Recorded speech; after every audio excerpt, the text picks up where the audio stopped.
दोस्तों नमस्कार। कल बांग्लादेश की 53वीं वर्षगांठ थी, यानी आज़ादी के 53वें वर्ष में वह प्रवेश कर चुका। अब यहाँ पर हम लोग याद करते हैं, भारत में विजय दिवस के रूप में मनाते हैं, वे लोग भी मनाते हैं। यानी उसी दिन भारत की मुक्ति वाहिनी सेना ने उसे आज़ाद करवाया था।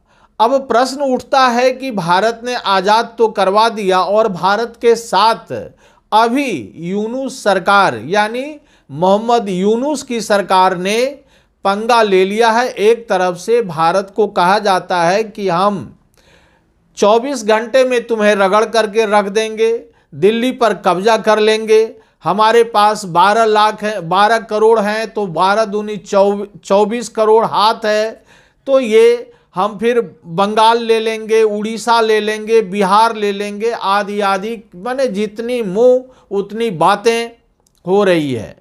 यानी जिस देश ने उसे आज़ाद करवाया उसी देश के पीछे वे सभी अभी पड़ चुके हैं।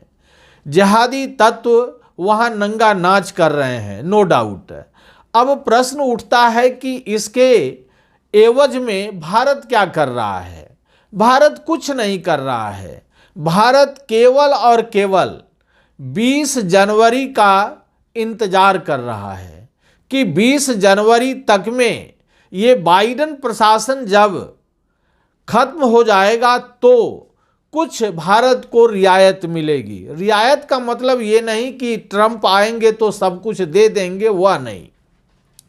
यह जो डीप स्टेट के नाम पर भारत में जो ये बवाल कर रहे हैं वे कम से कम नहीं कर पाएंगे, तो ये है। इसीलिए भारत अभी चुप बैठा हुआ है। लेकिन भारत ने अमेरिका के मंसूबे पर बड़ा ही कुठाराघात किया है। हुआ यूं कि अमेरिका चाहता था कि एक पपेट गवर्नमेंट वहां बिठा करके और वह मार्टिन आइलैंड पर कब्जा कर ले। मार्टिन आइलैंड पर कब्जा करने के पीछे उसके 3 कारण थे।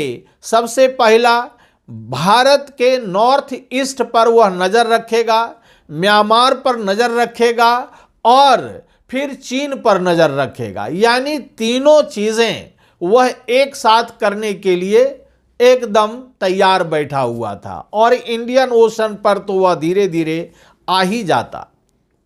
लेकिन इस गवर्नमेंट ने वैसा करने का तो प्रयास किया, इसमें नो डाउट, लेकिन हुआ नहीं। हुआ ये कि अभी अराकान आर्मी जो कि बौद्ध भिक्षुओं के द्वारा और कुछ वहाँ के ट्राइबल लोगों के मिलने पर ये संगठन तैयार हुआ है और यह वस्तुतः वह संगठन है जो कि रोहिंग्या जो मुसलमान हैं वहाँ पर 30% के लगभग, इनके आतंक से आजीज हो करके उन लोगों ने इस आर्मी का गठन किया और उन लोगों ने इसे खदेड़ा, यानी रोहिंग्या मुसलमानों को खदेड़ा। अभी क्या हो रहा है कि म्यांमार में पूरा युद्ध चल रहा है। जितने भी विद्रोही गुट हैं, करीब करीब 50% जो एरिया है म्यांमार का, उस पर ये काबिज हो चुके हैं। उसी में एक अनेक गुट हैं, उसमें एक अराकान आर्मी का भी गुट है। इसने क्या किया है कि रोहिंग्या मुसलमानों को देखा कि ये फिर मजबूत हो जाएंगे और मजबूत हो जाएंगे तो फिर उनके लिए एक बहुत सिरदर्द पैदा हो जाएगा। तो उन लोगों ने क्या किया कि बांग्लादेश का जो कुछ इलाका है, म्यांमार से सटा हुआ बॉर्डर जो एरिया है, वह करीब करीब 275 किलोमीटर का एरिया है। उस बॉर्डर पर इन लोगों ने अपना आधिपत्य जमाने का सिलसिला धीरे धीरे शुरू किया और आज ये स्थिति है कि कुछ जिले जो बॉर्डर प्रांत में हैं उन पर तो वह कब्जा कर ही लिया है और साथ ही साथ एक नदी है जो कि नेफ के नाम से जानी जाती है, वह नदी सीधे चली जाती है, उसको जोड़ती है मार्टिन आइलैंड के साथ। उस मार्टिन आइलैंड को वह करीब करीब वहां ये पहुंचने के लिए एकदम तैयार बैठे हुए हैं। और यदि ये वहां पहुंच गए और उसे अपने हाथों में ले लिया तो फिर जो मंसूबा था यानी अमेरिकन डीप स्टेट का, वह फेल होता हुआ नजर आएगा। यह दो चीजें हो रही है। कुछ लोग जो सामरिक विशेषज्ञ हैं उनका कहना है कि इसके पीछे अमेरिका की ही लॉबी काम कर रही है, लेकिन यदि अमेरिकन लॉबी काम करती तो ये हमें बचाव की गुहार ये नहीं मोहम्मद यूनुस नहीं लगाते अमेरिका के पास। आज ही उन्होंने गुहार लगाई है कि हमें बचाइए, नहीं तो ये लोग सब ले लेंगे। तो इस प्रकार से ये जो गुहार लग रहा है, इससे स्पष्ट पता चलता है कि अमेरिका का जो डीप स्टेट है उसका हाथ ये आर्कन आर्मी के पीछे नहीं है। तो आखिर आर्कन आर्मी के पीछे है कौन? तो अब इसमें दूसरी थियरी आ रही है कि इसके पीछे भारत की जो रॉ एजेंसी है, खुफिया एजेंसी रॉ है, उसका हाथ है। क्योंकि भारत तो आक्रमण करेगा नहीं, और यदि विद्रोही गुट उस पर आक्रमण करते हैं न तो भारत फंसेगा न ही म्यांमार फंसेगा।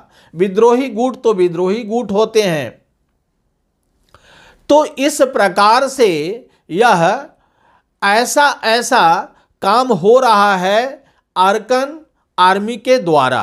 आर्कन आर्मी ने कई पोस्टों पर अपने लोगों को बिठा रखा है, यानी बांग्लादेश के लोग वहां से भाग चुके हैं, सेना भाग चुकी है, और ये करीब करीब 13 किलोमीटर भीतर तक घुस चुके हैं यहाँ के आर्मी।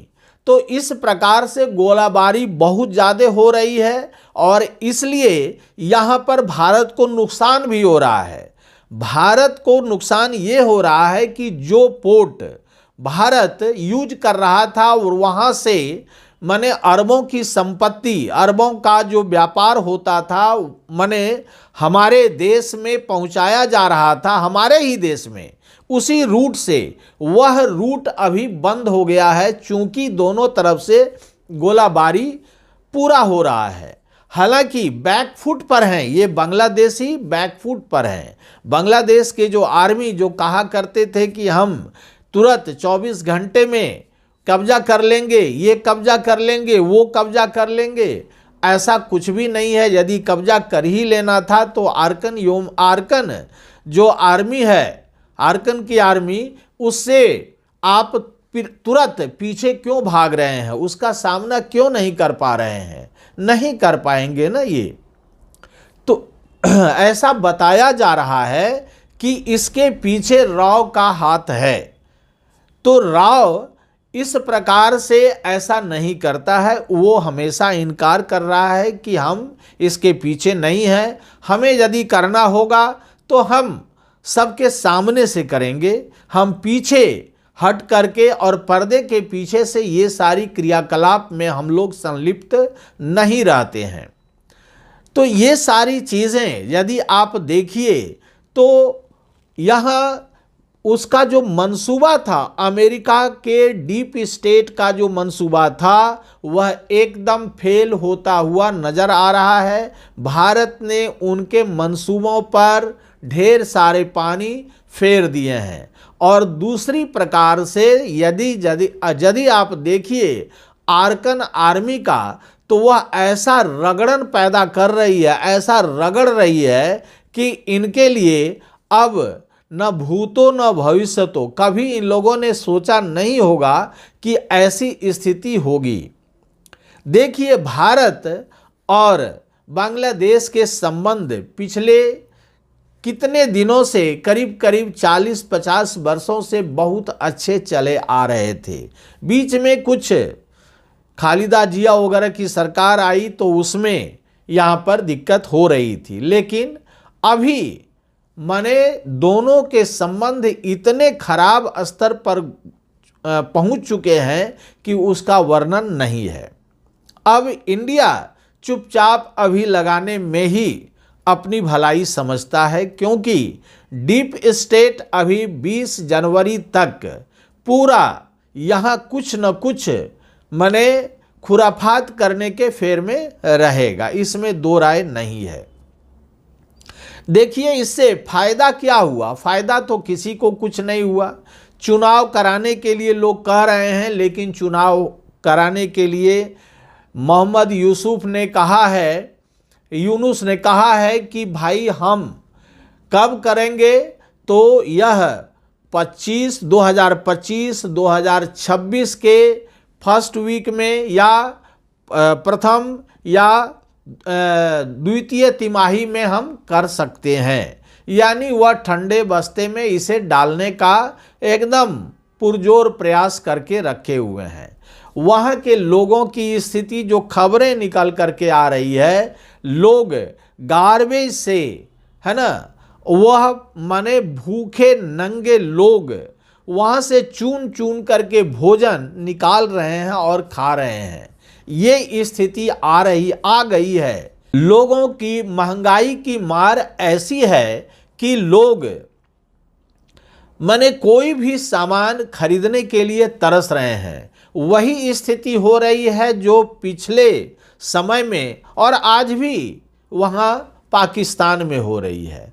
तो इन लोगों ने खामखा आप बैल मुझे मार वाली कहावत सिद्ध की है कि भाई हम पंगा लेंगे किससे, तो भारत से लेंगे। अरे भारत से क्या लीजिएगा? भारत हाथी है, टस से मस नहीं होगा। लेकिन आपका क्या होगा? आपका तो बहुत कुछ बिगड़ चुका और आने वाले समय में बिगड़ेगा ही।